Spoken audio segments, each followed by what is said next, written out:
The world around us is full of mixtures.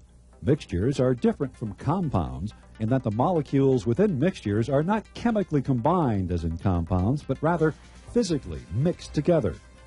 For instance, when we look at this granite, we can identify different types of mineral compounds within it, such as feldspar, quartz, and mica.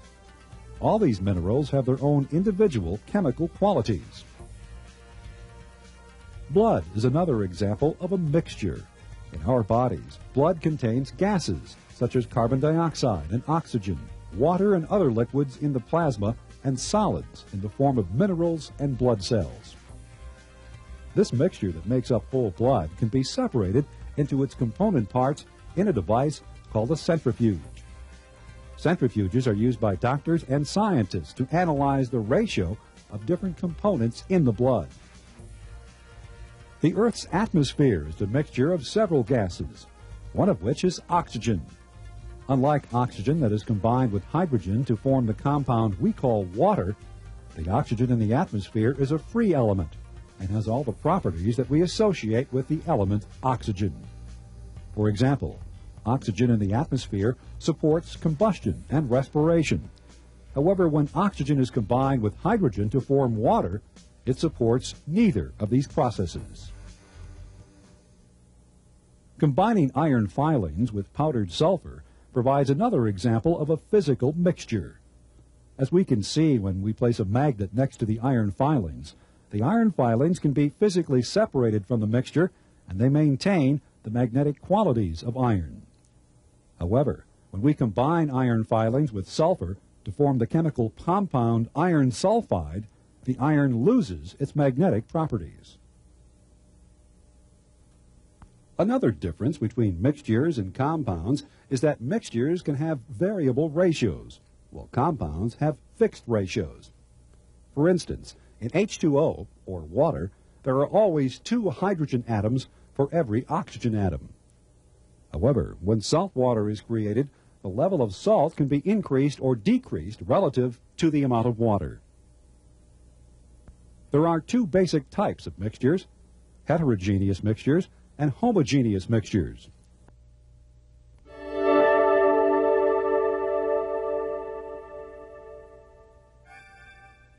The properties of a heterogeneous mixture are not the same throughout the mixture. Trash is an example of a heterogeneous mixture. Its contents are not distributed evenly throughout the mixture. Another example of a heterogeneous mixture is this mixture of iron filings and sand at the Great Sand Dunes National Monument, as the concentrations of iron filings at various parts in the dunes vary significantly.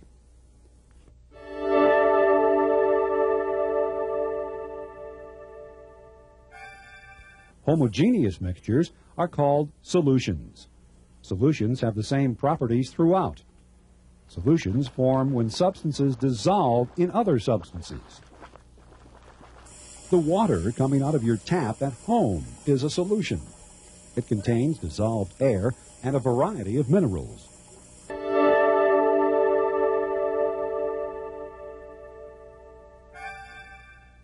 In any solution, the substance of which there is the greatest quantity is referred to as the solvent, while the substances of lesser quantity are called solutes. Solutes are dissolved in the solvent. Dissolved solute particles are either ions or molecules. Ions are atoms with either a positive or a negative charge. Ions and molecules are so small that they cannot be seen with a typical microscope and can easily pass through filter paper. Solutes and solvents can be solids, liquids, or gases. Carbonated drinks, for example, have gas solutes dissolved in a liquid solvent. Vaporization, on the other hand, is an example of a liquid dissolving into a gas. The gas in a deep-sea diver's tank is a solution of helium and oxygen gases. The addition of a solute to a liquid solvent causes the boiling point of the solvent to be raised and the freezing point to be lowered. For example, the salt water in oceans freezes at a lower temperature than does the fresh water in lakes.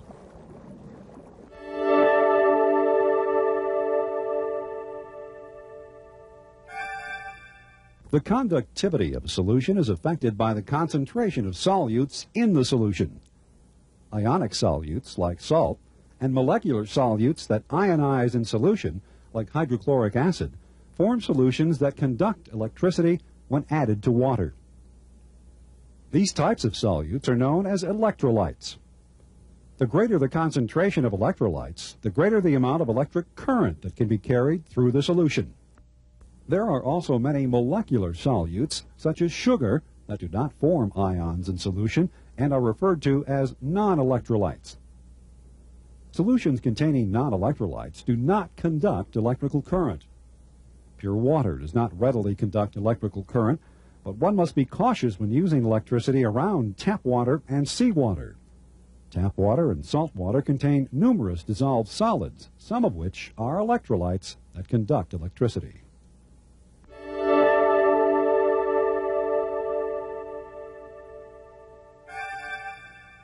The concentration of solutes in a solution can be expressed in a number of ways. A saturated solution is one containing as much solute as can be dissolved in the solvent. If more solutes are added to a saturated solution, they cannot be dissolved into the solvent and settle on the bottom of the solution. The amount of a solute that a solvent will dissolve usually increases when the temperature of the solvent is increased. For example, much more sugar can be dissolved in warm tea than in iced tea. When sugar is added to water at high temperature and then allowed to cool, the solvent is then said to be supersaturated. The solvent now has more solutes than it would normally contain at the lower temperature. If more solute is added to a supersaturated solution, the molecules of the solute immediately begin to form crystals. Both rock candy and rock salt are both formed when more sugar or salt is added to a supersaturated sugar or salt solution.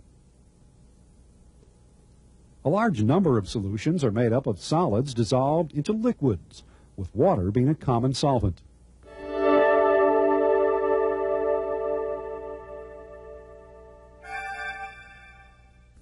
Water is often called the universal solvent because so many materials dissolve into it. Yet there are some substances that are insoluble in water. For instance, motor oil will not mix with water. How readily a solute dissolves in a solvent is referred to as the solute's solubility. The rate at which a solute dissolves in a solvent, or whether it dissolves at all, depends on the molecular structure of both the solvent and the solute.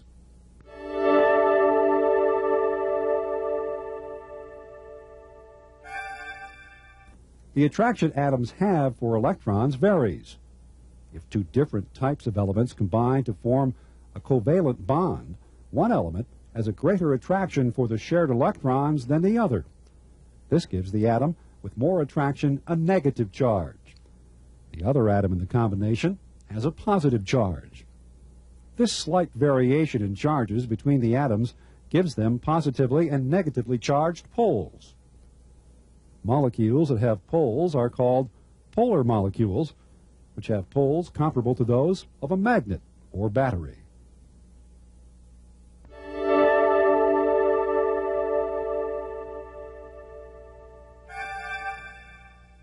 Nonpolar molecules can be formed in two different ways. Some nonpolar molecules are formed when all the atoms in a molecule have an equal attraction to the shared electron, such as in oxygen and chlorine molecules. Other nonpolar molecules are formed because the structure of the molecule will not allow poles to form. For instance, in carbon chloride atoms, the chlorine atoms have a stronger attraction to the shared electrons than do the carbon atoms. But due to the structure of the molecule, there are no way for poles to form. All of the chloride atoms, which are negatively charged, are on the outside of the molecule, surrounding the carbon atom. Solutes may also be polar or nonpolar. A polar solute will dissolve in a polar solvent, and a nonpolar solute will typically dissolve in a nonpolar solvent. As we saw before, a nonpolar substance such as motor oil will not dissolve in a polar substance like water. A general rule of solubility is that likes will dissolve likes. We can see what happens when a substance dissolves in a solvent by looking at a salt crystal being dissolved in water. The salt crystal, which is composed of positive sodium ions and negative chloride ions, dissolves as the ions are surrounded by the polar H2O molecules. The positive sodium ions are attracted to the negative poles of the water molecule. Likewise, the negative chlorine ions are attracted to the positive hydrogen poles of the water molecules. The ions on the surface of the salt crystal dissociate from the surface of the salt crystal until it is entirely dissolved and the solution is completely saturated.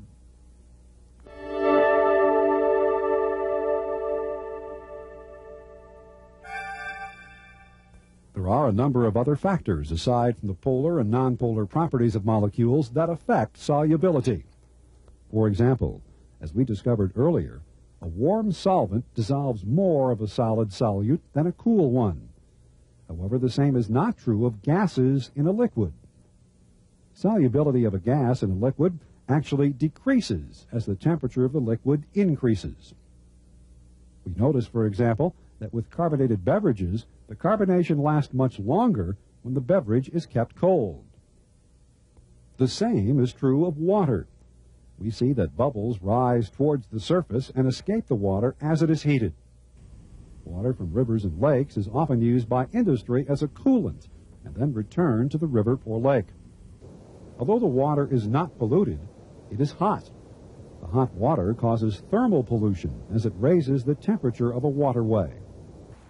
Thermal pollution decreases the amount of dissolved oxygen in the water and can dramatically alter the quality and quantity of plant and animal life within a lake or river. Pressure also affects the solubility of a gas. More gas can be dissolved into a liquid as pressure is increased. When you open a carbonated beverage can, the sound you hear is carbon dioxide escaping. Most carbonated beverages are bottled under pressure, and when opened, the pressure is reduced as some of the dissolved gas comes out of solution. Finer particles of a solute dissolve faster in a liquid than do larger particles. Stirring a solute rapidly into a solvent increases the contact of molecules and also causes solutes to dissolve more rapidly in a solvent.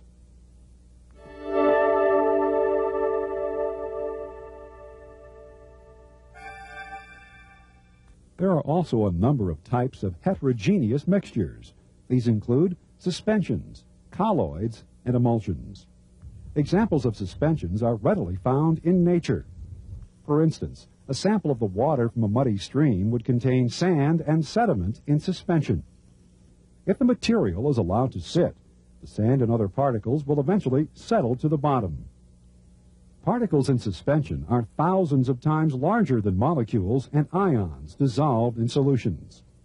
Suspended particles can be readily seen with the aid of a microscope, and some can be seen with the unaided eye. Suspensions can be made more stable by reducing the size of the dispersed particles through a process known as homogenization. Milk is homogenized by breaking down the suspended fat globules into smaller particles. This helps to prevent the separation of fat solids from the milk liquid. Suspension of solids in a gas can also occur. Often when we see the sun at a steep angle, we can see the dust and pollen suspended in the air. This is called the Tyndall effect, when the light is scattered by particles in the air. In our own blood, the blood cells are suspended in plasma and can be separated out with the use of a centrifuge. Likewise, many products that recommend shaking well are suspensions, where the particles within need to be evenly distributed throughout the liquid before it is used.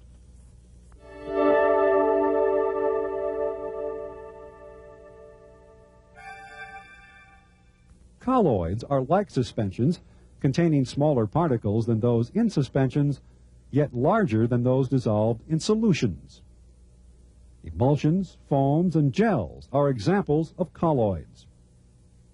Particles in colloids are able to pass through filters and do not settle when left to stand. Colloid particles typically can be separated by a centrifuge. When the centrifuge spins very rapidly, it causes the substances to separate according to their density. Common examples of colloids are shaving cream and toothpaste.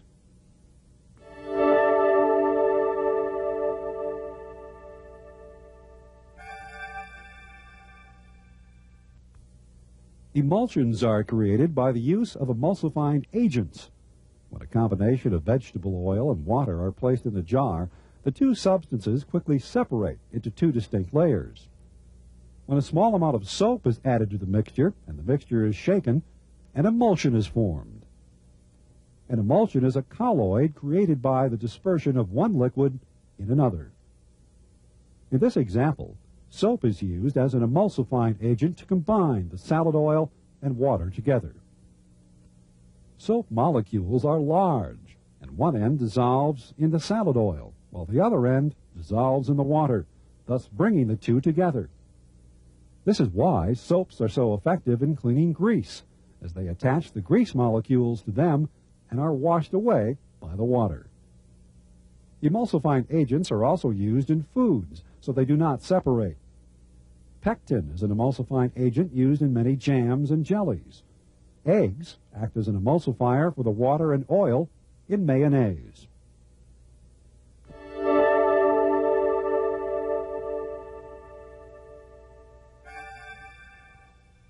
Often it is necessary to separate mixtures.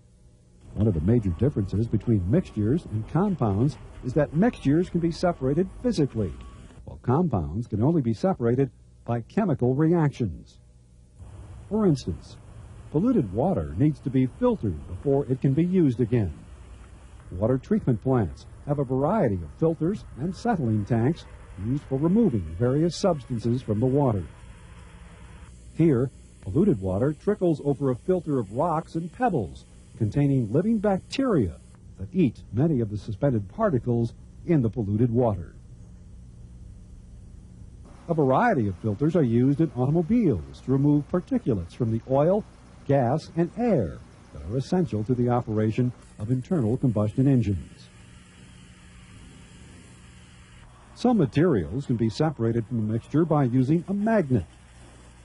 Magnet separation methods are used in solid waste recycling plants, where iron cans are separated from aluminum cans and other non-metallic materials on their way through the recycling process.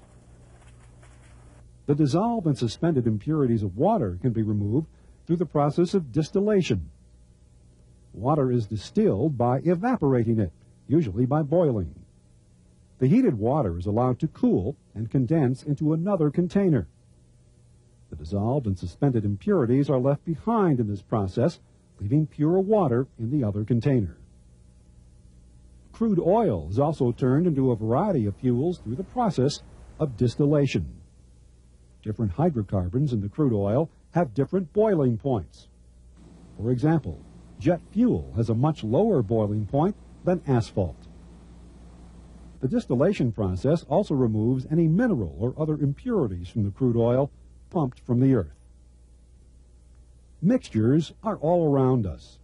The air we breathe, the water we drink, the variety of products we use, and the trash we create are all examples of mixtures.